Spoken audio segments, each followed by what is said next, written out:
Good morning to all of my dear students. Today I am going to start this lecture with some important points, questions and a new topic that is inverse relation.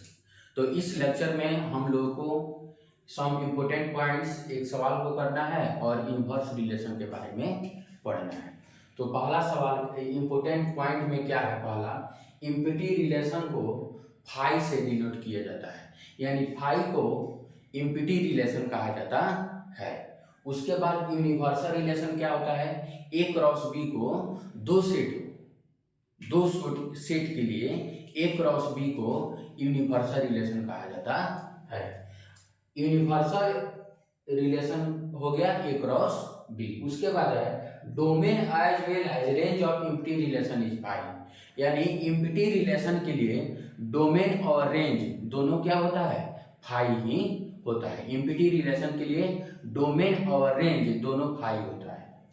उसके बाद एक सवाल है कि set ए जिसमें element है 1 2 3 4 और 5, दूसरा सेट है बी जिसमें एलिमेंट है अल्फा बीटा और गामा, और एक रिलेशन दिया गया है जिसमें एक बी से रिलेटेड है, 3 अल्फा से रिलेटेड है और 5 बीटा से रिलेटेड है।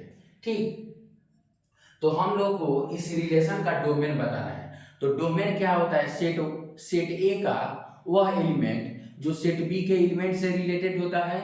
तो सेट ए का कौन कौन एलिमेंट है जो सेट बी के एलिमेंट से रिलेटेड है? तो सेट ए के एलिमेंट में क्या क्या आ जाएगा? 1 3 और 5, 1 3 और 5, 1 3 और 5। ठीक, उसके बाद क्या है? कोडोमेन। तो कोडोमेन क्या होता है? कंप्लीट सेट बी कोडोमेन होता है। तो कंप्लीट सेट बी में क्या है? अल्फा बीटा और गामा।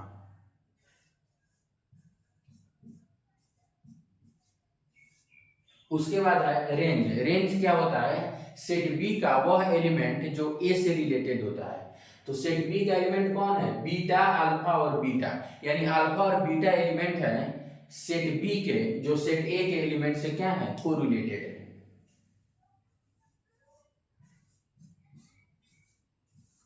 अब हम लोग को पढ़ना है इनवर्स रिलेशन। तो इनवर्स रिलेशन का डेफिनेशन क्या है?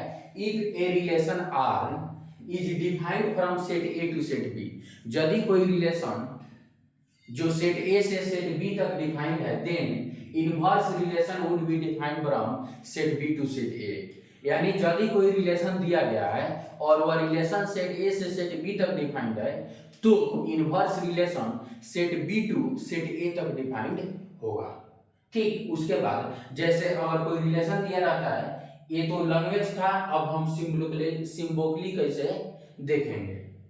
तो relation R is from A to B if a is related to b where a is coming from a set a and b is coming from set b, तो इसका inverse relation क्या होगा? b is related to a, b is related to a such if b is related to a where a is coming from a and b is coming from b, यानी a जो है वो set a से आएगा और b जो होगा वो सेट b से आएगा। तो यदि कोई रिलेशन दिया गया है जिसमें पहला एलिमेंट सेट ए से आ रहा है, दूसरा एलिमेंट सेट बी से आ रहा है, तो इनवर्स रिलेशन में भी पहला एलिमेंट सेट ए से ही आएगा,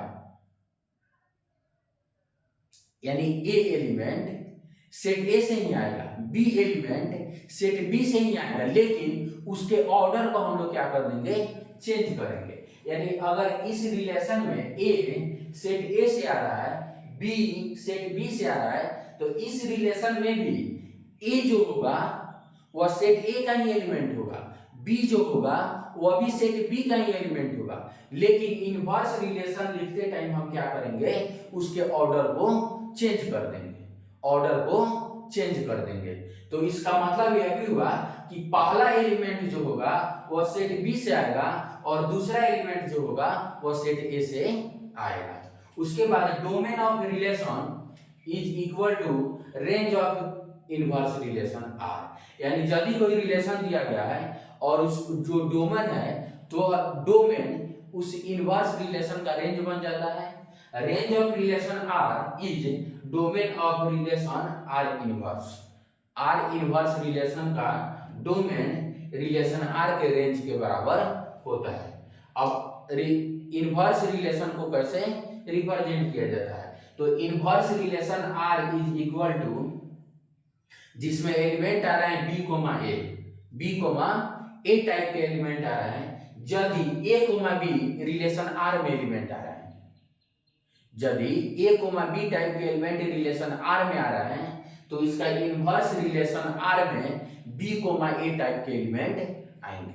ठीक है, तो इस लेक्चर में हम लोगों ने सम इंपोर्टेंट पॉइंट्स को देखा, उसके बाद एक सवाल किए और इनवर्स रिलेशन के बारे में जाने। अगले लेक्चर में हम इसे आगे पढ़ाएंगे। Thank you for watching this.